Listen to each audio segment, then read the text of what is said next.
Welcome. In this video, I'll show you how to remove powered by Omnisend in forms, all right, or the footer.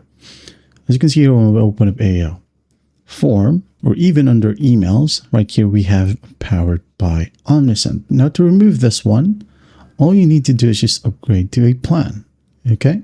It could be standard or pro, because if you're using the free version, well, you won't be able to remove it, or it won't be removed automatically.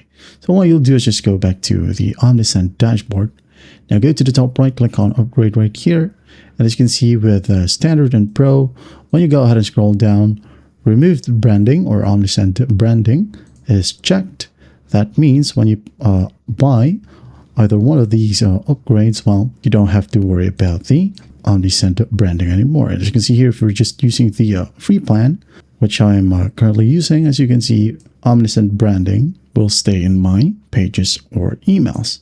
Okay, and that is it. Once you purchased a plan, you can now go ahead and go back to your forms and notice that powered by Omnisend will be gone. If it's not gone, you can go ahead and click on it, just like what you would do to these blocks right here. Just click on it, and then once done, you can go ahead and click on delete. Okay, and that is it.